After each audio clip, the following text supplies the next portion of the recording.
انتہائی پرجوش انداز میں آپ سے ہم کلام تھے علی عبداللہ۔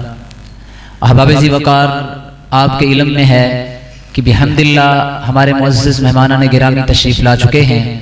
میں استاذ گرامی فضیلت الشیخ قاری صہیب احمد میر محمدی حفظہ اللہ کو مرکز آمد پر دل کی اتھائیوں سے خوش آمدید کہتا ہوں۔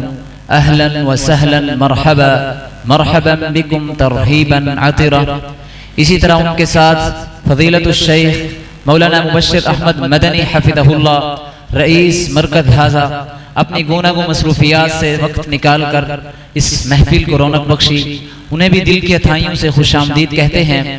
ان کے ساتھ محترم فیصل جنجوہ صاحب، محترم جناب شیخ امان اللہ صاحب، اسی طرح محترم جناب فیصل صاحب، ہم انہیں بھی دل کی اتھائیوں سے خوش آمدید کہتے ہیں۔ اسی دوران فضیلت الشیخ قاری عمیر عزیر حفظہ اللہ بھی تشریف لائے، ہم انہیں بھی دل کے اتھائیوں سے خوش آمدید کہتے ہیں۔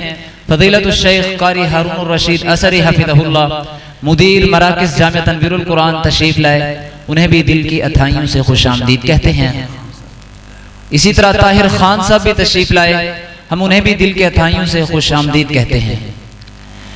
اب آپ کے سامنے تشریف لاتے ہیں اسی مرکز کے رئیس فضیلت الشیخ بقیت السلف مولانا مبشر احمد مدنی حفظہ اللہ، وہ آپ کے سامنے اسی ادارے کا تعارف پیش کریں گے۔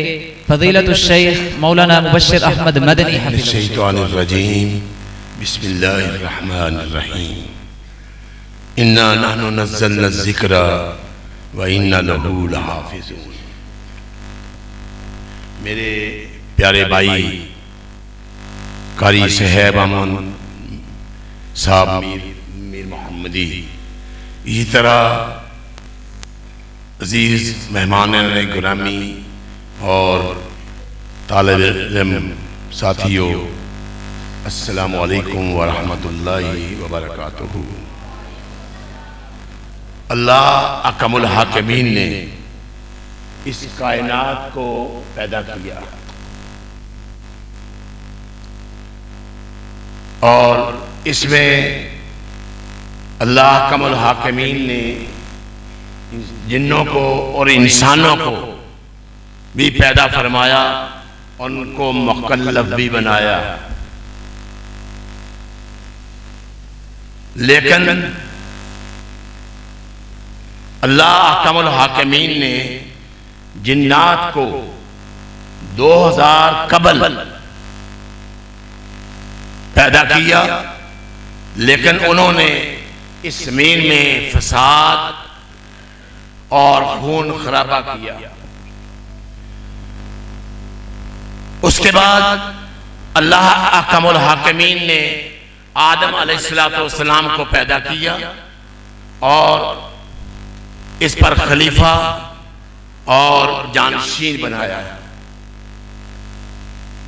اللہ اکرم الحاکمین نے قرآن مجید میں ارشاد فرمایا، وَإِذْ قَالَ رَبُّكَ لِلْمَلَائِكَةِ إِنِّي جَاعِلٌ فِي الْأَرْضِ خَلِيفَةً، میں دنیا میں ایک خلیفہ مقرر کرنے والا ہوں۔ فرشتوں نے تعجب کیا کہ اللہ یہ بھی فساد اور خون خرابہ کریں گے؟ اللہ اکرم الحاکمین نے فرمایا، قَالَ إِنِّي أَعْلَمُ مَا لَا تَعْلَمُونَ، میں وہ جانتا ہوں جو تم نہیں جانتے۔ پھر اللہ اکرم الحاکمین نے حضرت آدم علیہ السلام کو وہ علم دیا، وہ اسماء دیے کہ پھر فرشتوں سے پوچھا اور ان کے نام بتاؤ، کسی کو یہ نام نہیں آتے تھے۔ تو پھر فرمایا میں جانتا ہوں کہ آدم کی فضیلت کیا ہے، لَقَدْ خَلَقْنَا الْإِنسَانَ فِي أَحْسَنِ تَقْوِيمٍ، اللہ نے انسان کو بہترین تخلیق میں پیدا کیا، اور یہ شرف، یہ عظمت اور یہ مرتبہ دیکھ کر اللہ نے فرشتوں سے کہا آدم علیہ السلام کو سجدہ کیا کرو۔ تمام فرشتوں نے سجدہ کیا، لیکن ایک ابلیس ڈٹ گیا کہنے لگا میں سجدہ نہیں کروں گا، اور کہنے لگا انا خیر منہ، میں اس سے بہتر ہوں، اس کو مجھے اللہ نے آگ سے پیدا کیا ہے، اس کو مٹی سے پیدا کیا ہے، میں اس کو سجدہ کیسے کروں؟ اللہ اکبر۔ اللہ احکم الحاکمین نے جب اس کا تکبر دیکھا، جب اس کا غرور دیکھا، تو فرمایا ہمیشہ کے لیے تو مردود ہے، چلا جا جہاں سے۔ اور آدم علیہ السلام کو اللہ احکم الحاکمین نے علم سکھایا، بہترین اللہ نے مرتبہ دیا، اور پھر اللہ احکم الحاکمین نے آدم علیہ السلام کو اور ان کی ذریت کو معلم بنا کر بھیجا۔ تقریباً 1,24,000 پیغمبر اس دنیا میں آئے، اور سب سے آخر میں جناب محمد رسول اللہ صلی اللہ علیہ وسلم آئے۔ سب سے اول جو پیغمبر آئے، رسول آئے، نوح علیہ السلام، دعوت تبلیغ پھیلائی، فرمایا دعوت قومی لیل و نہارا، ایک دن نہیں، 2 دن نہیں، 4 دن نہیں، میں نے رات دن لوگوں کو اللہ کی تعلیم، اللہ کی وحدانیت، اللہ کی الوہیت اور اللہ کی توحید سکھائی ہے۔ تو فرمایا یہ سلسلہ پھر جناب محمد رسول اللہ صلی اللہ علیہ وسلم پر آ کر ختم ہوا۔ تو آپ نے فرمایا لا نبی بعدی، لا نبی بعدی، میرے بعد کوئی پیغمبر نہیں آئے گا، قیامت تک میں اللہ کا نبی ہوں، ہر ایک انسان میری بات مانے گا، میں جو حکم کروں گا اس کے مطابق چلوں گا۔ اور آپ نے ایسا اللہ کی معرفت کروائی، اور اس کائنات کو اللہ احکم الحاکمین الہ اور معبود کا تعارف کروایا، اور فرمایا یہ صحابہ میں تعلیم و تربیت، تمدن، تہذیب و تمدن سکھایا، اور ایسا تزکیہ نفس سکھایا کہ عرب کے بدو اور وہ تہذیب یافتہ بن گئے جو تمدن اور تہذیب سے ناآشنا تھے۔ اللہ احکم الحاکمین نے اس کو کائنات کا سردار بنا دیا اور قائد بنا دیا۔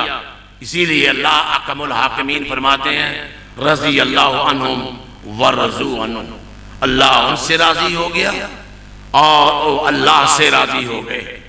جو قیامت تک چمکتے ہوئے ستارے اور دمکتے ہوئے موتی ہیں، کیونکہ ان کو قائد ہی ایسا ملا تھا، رہنما بھی ایسا ملا تھا، لیڈر ہی ایسا ملا تھا جس نے ان کی آبیاری کی، تربیت کی، تعلیم و تربیت کا یہ منبع جناب محمد رسول اللہ صلی اللہ علیہ وسلم ہے، جس بارے میں اللہ احکم الحاکمین فرماتے ہیں رسول منہم یتلو علیہم آیاتہ ویزکیہم ویعلمہم الکتاب والحکمہ ان کانوا من قبل لفی ضلال مبین۔ یہ ایسا رسول ہے جو اللہ کی آیات پیش کرتا ہے اور تزکیہ نفس بھی کرتا ہے، کتاب بھی سکھاتا ہے اور حکمت بھی سکھاتا ہے۔ اگرچہ یہ لوگ اس سے ناآشنا تھے، یہ اللہ کے پیغمبر صلی اللہ علیہ وسلم نے ان کو ایسا بنا دیا کہ جس کی کوئی مثال نہیں تھی۔ اور اللہ کے پیغمبر جناب رسول اللہ صلی اللہ علیہ وسلم نے 2 یونیورسٹیاں قائم کی، ایک مکہ میں اور ایک مدینہ میں۔ مکہ میں دارالارقم تھا اور مدینہ میں صحابہ صفہ تھا۔ یہیں اللہ کے رسول صلی اللہ علیہ وسلم ان کی تربیت کرتے تھے۔ اور حضرت عبداللہ بن عمر رضی اللہ تعالیٰ عنہ فرماتے ہیں کہ اللہ کے پیغمبر جناب رسول اللہ صلی اللہ علیہ وسلم پر 10 آیتیں اترتی تھیں کہ ہم ان کو یاد بھی کر لیتے تھے، ان کے معانی بھی جان لیتے تھے، ان کی تفسیر بھی جانتے تھے۔ یہ عظیم صحابہ 1,44,000 تھے جن کی اللہ کے پیغمبر جناب رسول اللہ صلی اللہ علیہ وسلم نے تربیت کی تھی، اور ان صحابہ کی قربانیوں میں اور محنتوں اور کوششوں کے نتیجے میں اللہ رب العالمین نے ہم تک یہ توحید، یہ وحدانیت اور یہ الوہیت اور اللہ کے پیغمبر جناب رسول اللہ صلی اللہ علیہ وسلم کا اسوہ حسنہ ہم تک پہنچایا۔ اور اللہ احکم الحاکمین نے ایسے رجال پیدا کیے جو لوگوں کو آگے سکھاتے رہے اور دین کی طرف راغب کرتے رہے، اور جنہوں نے اللہ کی، اور یہ لوگ بہترین مثال تھے۔ یہ عرب سے اٹھ کر عرب میں آیا، یہ دین عرب سے اٹھ کر عجم میں آیا اور یہاں بر صغیر میں بھی آیا، اور اللہ احکم الحاکمین نے اس توحید اور ایسے رجال پیدا کیے جنہوں نے اس بر صغیر میں بھی توحید پہ لائی اور جناب رسول اللہ صلی اللہ علیہ وسلم کا وہ دین پہ پہنچایا جو رہتی دنیا تک موجود رہے گا۔ اسی سلسلے میں اس مسجد میں بھی یہ سلسلہ قائم ہوا، اور یہ مسجد تقریباً 1986 میں علامہ احسان اللہ ظہیر شہید ملت نے اس کو قائم کیا۔ ان کے معاون تھے شیخ عبد الکریم صاحب اور جناب شیخ امان اللہ صاحب، جناب محمد یونس جنجوہ صاحب، میاں عبد المجید صاحب، اور جناب بشیر احمد انصاری صاحب، ڈاکٹر حافظ عبد القیوم صاحب، اور ڈاکٹر طارق ہمایوں صاحب، قمر مجید صاحب، چودھری محمد اشرف صاحب اور چودھری عنایت اللہ صاحب، اور اس کے بعد بہت لوگ شامل ہوئے جنہوں نے اس مسجد کو پروان چڑھایا، اور انہوں نے اس میں قرآن و سنت کی ترویج کی اور اپنا اپنا حصہ اور اپنا اپنا کردار ادا کیا۔ ان سب کو اللہ جزائے خیر دے۔ جو اس دنیا سے رخصت ہو چکے ہیں اللہ ان کو جنت الفردوس میں جگہ دے، اور جو زندہ ہیں اللہ ان کو اس مسجد کی اور اس دین کی حفاظت کرنے کی توفیق عطا فرمائے۔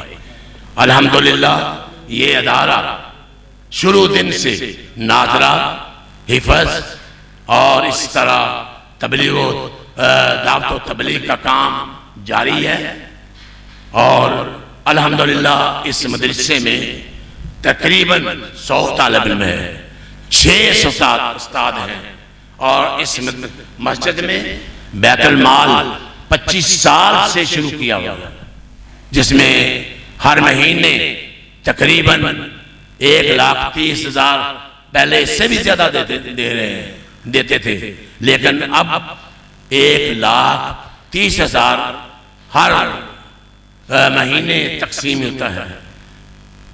تو اس میں یتیموں، غریبوں، بیوہ، یتیم طالب علم، بیمار، ان کی مدد کی جاتی ہے، اور اسی طرح بچیوں کا کہا ایک عظیم ادارہ اس مسجد کے تحت 171 بلاک میں شروع کیا تھا، جو ایک خاتون نے، اللہ اس کو جنت الفردوس نصیب کرے، اس نے سارا مکان ہمیں دے دیا تھا، اس کو مارشل گرایا اور بہترین یہاں مدرسہ بنایا، جہاں آج بھی 125 بچیاں پڑھ رہی ہیں، اور الحمدللہ بہت سی بچیاں یہاں سے فارغ ہو کے دوسرے جگہ پر جا چکی ہیں جنہوں نے قرآن و حدیث کو آگے پھیلایا ہے۔ تو اللہ سے یہ دعا ہے کہ اللہ ان اساتذہ کو جو ہمارے ہاں یہ موجود ہیں، دن رات کام کر رہے ہیں، اور انشاءاللہ اللہ کے فضل سے پچھلے سال تقریباً 30 سے زیادہ طالب علم یہاں سے حفظ القرآن کر کے گئے ہیں۔ اس سال بھی بچیاں اور بچے تقریباً 25 ہیں جنہوں نے حفظ قرآن کیا ہے۔ یہ بہت بڑی تعداد ہے۔ اللہ سے یہ دعا ہے کہ اللہ احکم الحاکمین نے جس طرح یہ فرمایا ہے اِنَّا نَحْنُ نَزَّلْنَا الذِّكْرَ وَإِنَّا لَهُ لَحَافِظُونَ، یہ ذکر ہم نے نازل کیا ہے اور ہم بھی اس کے محافظ ہیں۔ یہ بچے، یہ ننھے منھے بچے جو اس کے محافظ ہیں، اللہ نے اس کو قیامت تک پیدا کیا ہے، جو ایک ایک حرف اس کا یاد کرتے ہیں اور آگے دنیا کو پھیلاتے ہیں۔ اللہ ان کو جزائے خیر دے۔ خیرکم من تعلم القرآن وعلمہ، تم میں سے بہترین انسان بھی وہی ہے جو اس قرآن کو حفظ کرتا ہے، اس کو یاد کرتا ہے، اس کی معانی یاد کرتا ہے، اس کی تفسیر یاد کرتا ہے، آگے لوگوں تک پہنچاتا ہے۔ یہ بہت بڑا کام ہے۔ اسی طرح اس مسجد میں تقریباً دعوت و تبلیغ کا کام ہو رہا ہے۔ اللہ سے یہ دعا ہے اللہ ان سب کو جزائے خیر دے۔ اور آخر میں یہ آپ کو بتا دوں، ان اللہ یرفع بہذا الکتاب اقواما، اللہ اس کتاب کے ذریعے بہت ساری قوموں کو بلند کرتا ہے، وَيَدَعُ بِهِ آخرین، اور جو اس کتاب کو چھوڑ دیتے ہیں ان کو اللہ ذلیل و خوار کرتا ہے۔ اس مسجد کے ساتھ، اس مدرسے کے ساتھ، دونوں مدرسوں کے ساتھ، بیت المال میں تعاون کرنے والوں کے ساتھ اللہ ان کو جزائے خیر دے۔ صرف یہ بتانا چاہتا ہوں کہ مسجد کے اخراجات ہر ماہ تقریباً 6 لاکھ ہیں۔ اسی طرح مدرسہ خدیجہ الکبریٰ کے مصرفات اخراجات 3 لاکھ ہیں، اور بیت المال کے اخراجات 1,30,000 ہیں۔ دعا ہے اللہ احکم الحاکمین ہم سب کو اس کار خیر میں حصہ ڈالنے کی اور اس میں دعوت و تبلیغ کرنے کی، اس میں معاون بننے کی توفیق عطا فرمائے۔ وما علینا الا البلاغ۔